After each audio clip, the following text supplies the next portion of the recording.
예수님께서 보여주신 기독교 사역에 중요한 부분이 있습니다. 그것은 무엇이냐면 사람을 세우는 것입니다. 예수님의 사역의 모습을 가만히 살펴보면요, 예수님께서 많은 일을 하신 것 같지만 그 예수님이 하신 일들은 몇 가지로 좀 집약이 됩니다. 그 중에 가장 중요한 것이 무엇이냐? 예수님의 3년 공생애 동안에 이 제자들을 세우셨다는 거예요. 많은 사람을 세우지도 않으셨어요. 몇 명이죠? 12명이에요. 이 12명의 제자들을 세우고요, 예수님은 나중에 어떻게 하시죠? 십자가 지시고 부활하신 다음에 그 다음에 승천하세요. 그 12명 남겨놓고 말이죠. 그런데 그 12명으로 말미암아 복음의 역사가 얼마나 온 세상에 편만하게 퍼졌는지 몰라요. 그래서 예수님의 가장 중요한 핵심 사역은 바로 제자를 삼는 사역이었다는 것입니다. 오늘 본문은요, 예수님께서 과연 누가 나의 제자가 될 수 있을 것이냐, 이것에 대해서 말씀하고 있다는 거죠. 오늘 말씀은 12제자만을 염두에 놓으신 그 이야기는 아닌 것 같아요. 주님을 따르는 모든 사람, 주님을 따라가기 원하는 사람들은 과연 어떠한 제자의 모습이 되고 어떠한 각오가 있어야 할 것인가를 말씀하고 있다는 것입니다. 바른 제자가 되는 것, 바른 제자를 양성하는 것은 기독교 신앙의 존폐를 결정하는 가장 중요한 모습이 된다는 것입니다. 예수님께서는요, 이 수많은 사람들을 보고 이렇게 얘기를 하세요. 25절 보니까요, 수많은 무리가라고 이야기하세요. 성경을 보면은요, 특별히 마태복음이나 이런 내용을 보면 의도적으로 두 단어가 계속 비교가 돼요. 그건 뭐냐? 예수님을 따르는 제자와 군중 또는 무리라는 사람들이에요. 분명히 제자와 무리, 군중을요 계속 비교하고 있다는 거죠. 군중이 될 수 있죠. 그냥 예수님이 하시는 사역 기뻐하고 오병이어 떡 주면 먹고 이적을 보면서 와 놀래고 좋은 말씀 들을 수 있죠. 무리와 군중이 될 수도 있다는 겁니다. 그런데 무리와 군중의 자리에만 머물러서는 결코 제자가 될 수 없다는 거예요. 무리의 자리에서 어디로요? 제자로 나아가야 한다는 거죠. 그러면서 26절은 말씀하십니다. 물은 내게 오는 자가 자기 부모와 처자와 형제와 자매와 더욱이 자기 목숨까지 미워하지 아니하면 능히 내 제자가 되지 못하고. 여러분, 제자가 되는 일이 얼마나 힘든가요? 아니, 부모, 그리고 처자, 아내, 형제와 자매, 이 처자식까지도, 형제까지도, 심지어 부모까지도, 그리고 더욱이 자기 무엇까지도요? 목숨까지도 미워하지 아니하면 능히 제자가 되지 못한다. 이게 성경이요 모순되는 것 같아요. 내 부모를 공경하라 라고 이야기를 했는데, 아니 여기에서는 네 아내를 사랑해라, 남편을 사랑해라, 자녀를 노엽게 하지 말아라, 아니 수많은 가르침이 있는데 여기에서는 부모를 미워하고 처자식 미워하고 내 목숨까지도 미워하라니, 이게 무슨 말씀인가? 상당히 다른 성경과 모순되어 보입니다. 이것은요, 여기에서의 미워하라는 것은 우리가 감정적으로 느끼는 난 널 미워해, 그런 식으로의 감정적인 반응은 아니라는 거예요. 이거는 이제 우리나라와 히브리 사람, 유대인들의 히브리 사람의 이게 사고의 차이거든요. 그 사람들은요 가장 이 선택에 있어서 둘 중에 하나를 선택한다면, 이쪽을 선택했다면 이 다른 쪽은요, 선택하지 않은 쪽은요 미워하는 거예요. 이 사람들의 그 사고 자체가 그렇다고 그래요. 그러니까 예수님을 선택했다? 그럼 예수님 이외의 것은요 차선택이잖아요. 그럼 미워한다는 거예요. 우리와는 좀 다른 정서죠. 이것을 미워한다는 것을 감정적으로 막 미워한다는 것이 아니라 가장 중요한 우선권에 대한 문제라는 것이죠. 예수님을 따르는 것이 가장 절대적으로 중요한 가치다는 것을 인정해야 된다는 거예요.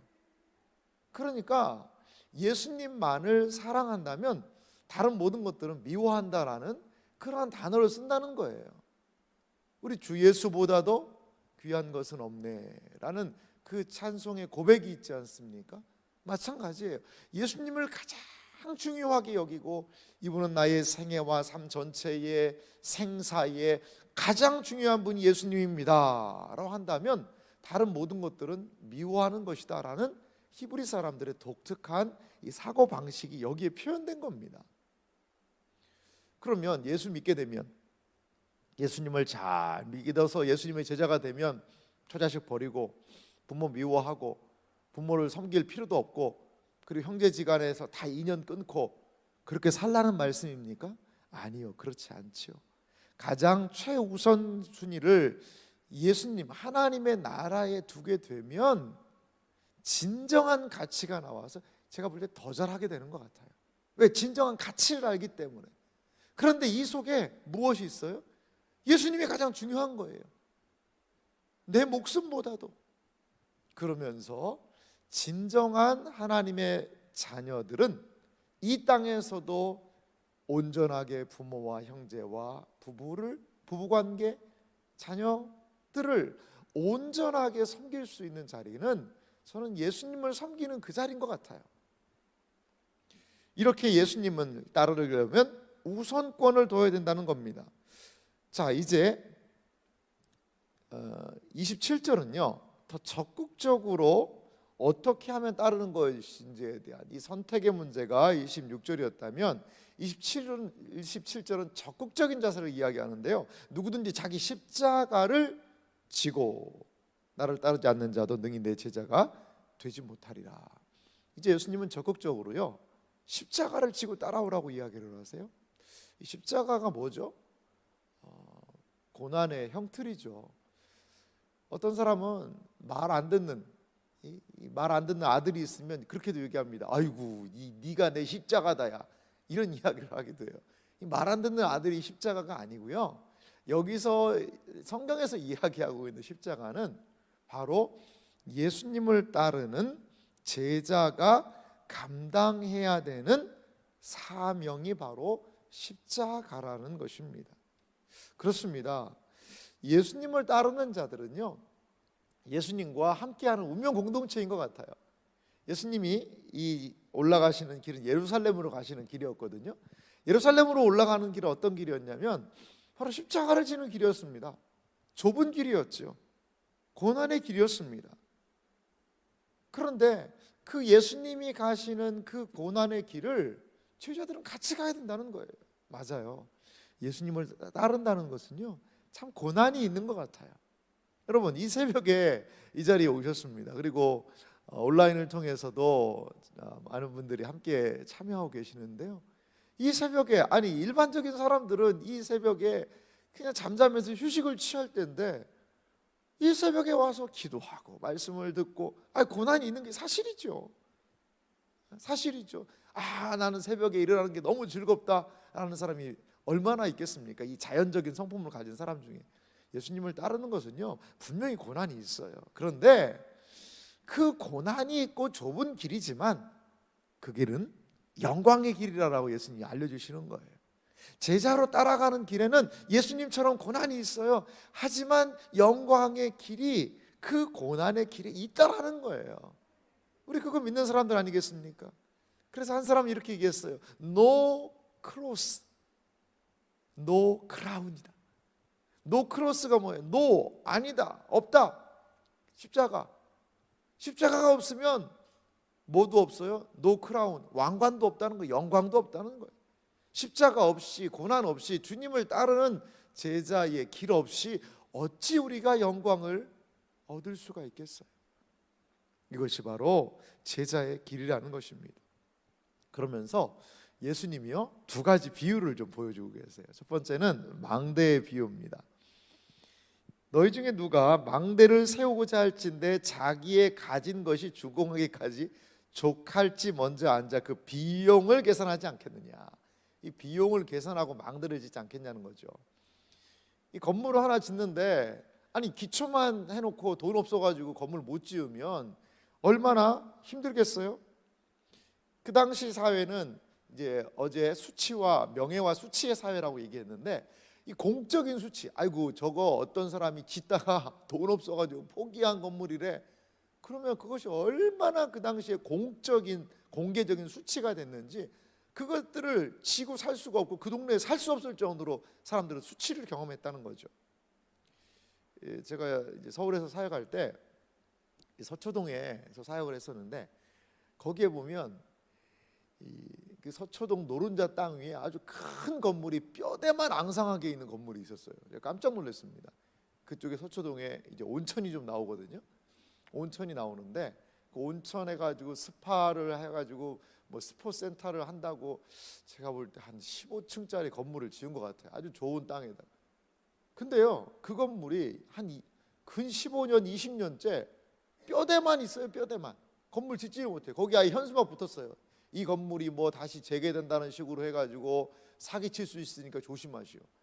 이게 그게 안 되는 거예요. 뭐가 안 풀리나 봐요. 그거 보면서 참 안타깝더라고요. 흉물스럽기도 하고요. 그래요. 예수님을 따르려면요, 비용 계산하라는 거예요.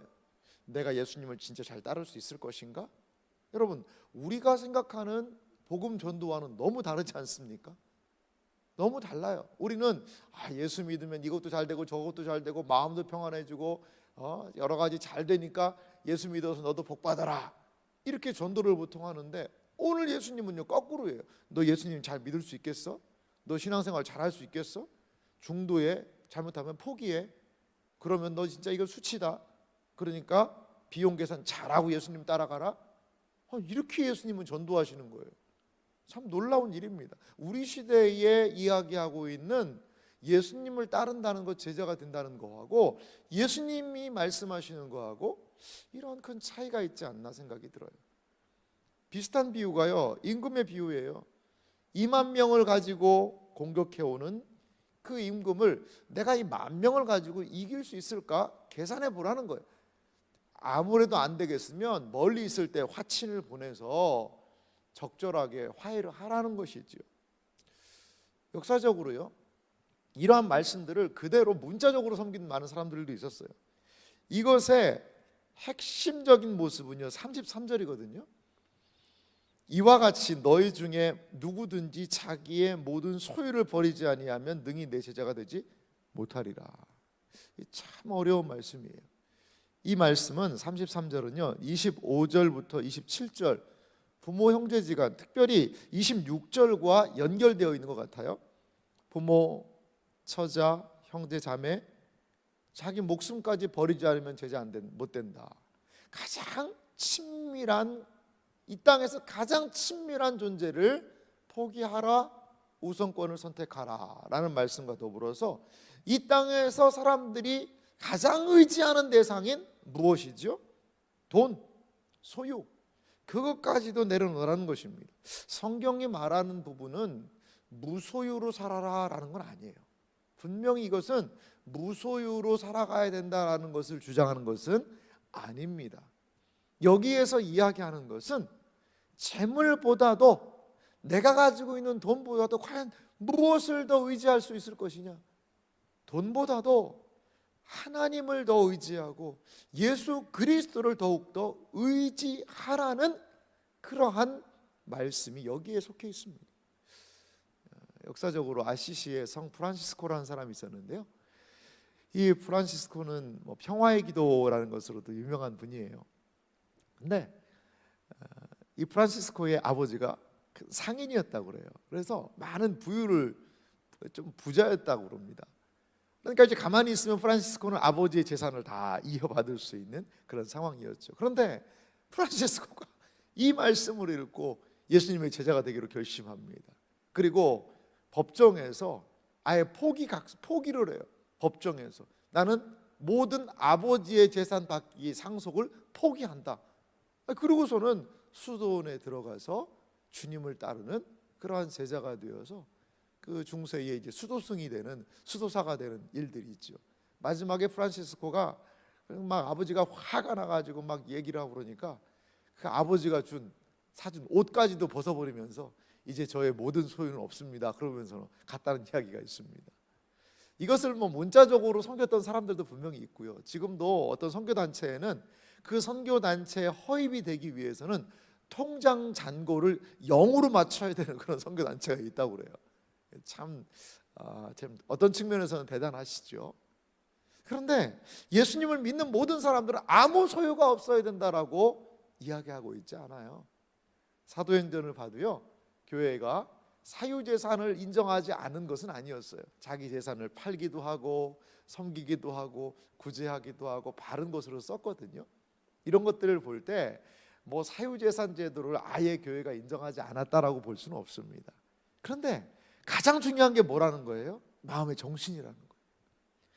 네가 소유보다도 과연 주님을 더 의지할 수 있을 것이냐, 네가 예수님의 제자라면 진정으로 이 세상의 가치보다도 주님을 더 온전히 따를 것이냐, 그것에 대한 이 마음가짐이 필요하더라는 것이죠.